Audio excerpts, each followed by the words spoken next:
నల్లగొండలోని పాత బస్తీలో దారుణం జరిగింది. హిందూపూర్ వాటర్ ట్యాంకులో ఓ శవం తేలింది. 10 రోజులుగా అదే వాటర్ ట్యాంకులోని నీటిని తాగుతున్నారు స్థానికులు. తాగునీరు వాసన రావడంతో వాటర్ సప్లై సిబ్బందిపై స్థానికులు మండిపడ్డారు. జనం ఆగ్రహంతో వాటర్ ట్యాంక్కి చెక్ చేశారు మున్సిపాలిటీ సిబ్బంది. ట్యాంక్లో డెడ్ బాడీ ప్రత్యక్షమైంది. మున్సిపాలిటీ సిబ్బంది నిర్లక్ష్యంపై స్థానికులు మండిపడ్డారు.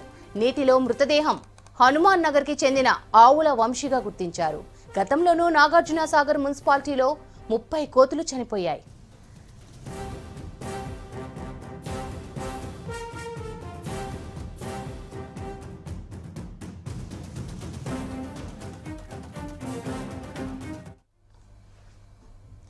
మరింత సమాచారం శేఖర్ అందిస్తారు. శేఖర్, 10 రోజులుగా ట్యాంక్ శవం ఉండడంపై మున్సిపల్ అధికారులు ఏమంటున్నారు? శ్రవంతి, నల్గొండ జిల్లాలోని నల్గొండ మున్సిపాలిటీలో మరోసారి మున్సిపాలిటీ సిబ్బంది నిర్లక్ష్యం బయటపడింది. ఇప్పటికే గతంలో ఇటీవల కాలంలోనే నాగార్జున సాగర్ లో వాటర్ ట్యాంక్ లో దాదాపు 40కి పైగా కోతులు చనిపోయినాయి. ఆ నీటిని కొన్ని రోజుల పాటు తాగిన మున్సిపల్ సిబ్బంది అనుమానం వచ్చి అక్కడున్న మున్సిపాలిటీ వాళ్లకు ఫిర్యాదు చేశారు. దాంతో వాటర్ ట్యాంక్ ని చెక్ చేస్తే దాదాపు 40 కోతులకు పైగా అందులోనే మృతి చెందాయి. ఆ కళేబరాలను తీసి వాళ్ళపై చర్యలు తీసుకోవాలని చెప్పేసి స్థానికులు కూడా డిమాండ్ చేశారు. అది మరొక ముందే నల్గొండ మున్సిపాలిటీ కేంద్రంలోని పాత బస్తీ హిందూపూర్ వాటర్ ట్యాంక్ లో ఒక శవం కనిపించింది. గత నెల 24వ తేదీ మిస్ అయిన ఎవరైతే శివ అనే వ్యక్తి ఉన్నాడో అతనికి సంబంధించి అతని శవం ఆ వాటర్ ట్యాంక్ లో ప్రత్యక్షమైంది. అయితే గత 10 రోజుల నుంచి దాదాపు 10 రోజుల నుంచి అదే నీటిని తాగుతున్న చుట్టుపక్కల కాలనీ వాసులు వాటర్ లో అంటే కొంత స్మెల్ వస్తుంది అని చెప్పేసి పసిగట్టిన వాళ్ళు సిబ్బందికి ఫిర్యాదు చేశారు. దాంతో అందరు కలిసి వాటర్ ట్యాంక్ ని చెక్ చేశారు. దాంట్లో తేలియాడుతున్న శవం కనిపించింది. దాదాపు 10 రోజుల నుంచి కూడా అందులోనే ఉంటున్నట్లు కూడా చెప్పుకొస్తున్నారు స్థానికులు. కనీసం అంటే రెగ్యులర్ గా మున్సిపాలిటీకి ప్రజలకు తాగునీటిని అందించే వాళ్ళు రెగ్యులర్ గా కూడా వాటర్ ట్యాంకులను చెక్ చేయాలి. వాటి డోర్స్ కు సంబంధించి కావచ్చు, క్యాప్లకు సంబంధించి కావచ్చు, ప్రతిదీ కూడా చెక్ చేయాలి. ఒకవేళ నీటి విషయంలో ఏదైనా సమస్య వచ్చినా గానీ లేకపోతే ఆ వాటర్ కలుషితమైంది అనుకుంటే ఆ వాటర్ మొత్తాన్ని కూడా తీసేసే ప్రయత్నం చేసి మళ్ళీ కొత్త వాటర్ ను ట్యాంక్ లో ఫిల్ చేసి మళ్ళీ ప్రజలకు అందించాలి. కానీ మున్సిపాలిటీ సిబ్బంది నిర్లక్ష్యం స్పష్టంగా కూడా అక్కడ కనిపిస్తుంది.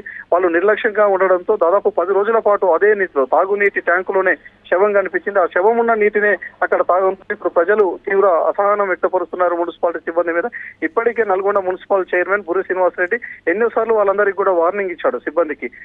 ఎక్కడైనా ప్రజలకు ఇబ్బంది జరిగే పనులు మీరు చేయొద్దు. అదేవిధంగా మీరు విధుల పట్ల నిర్లక్ష్యం ఉంటే మాత్రం విధుల నుంచి తొలగిస్తాం. దానికి ఎలాంటి అంటే భేమదేశాలకు పోము, మేము ఎవరైనా సరే ఒకే విధంగా చూస్తామని చెప్పేసి చాలా సార్లు సీరియస్ గా చెప్పిండు. కొంతమందిని పక్క పెట్టిన సందర్భాలు కూడా ఉన్నాయి.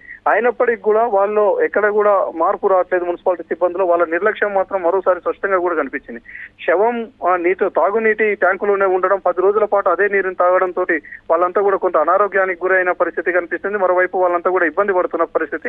ఈ మున్సిపల్ సిబ్బందిని ఇప్పటికైనా వాళ్ళందరినీ కూడా ఎవరైతే దీంట్లో నిర్లక్ష్యం వహిస్తున్నారో వాళ్ళని సస్పెండ్ చేయడంతో పాటు రెగ్యులర్ గా వాటర్ ట్యాంకులు తాగునీటికి సంబంధించిన వాటర్ ట్యాంకుల మానిటరింగ్ ఉండాలి. లేకపోతే మాత్రం వాళ్ళ మీద కఠిన చర్యలు తీసుకోవాలని చెప్పేసి స్థానికులు డిమాండ్ చేస్తున్నారు. ప్రస్తుతం ఆ వాటర్ ట్యాంక్ లో హిందూపూర్ వాటర్ ట్యాంక్ లో ఉన్న శవాన్ని బయటికి తీసే ప్రయత్నం మున్సిపల్ సిబ్బంది స్థానికులందరూ కూడా చేస్తున్నారు.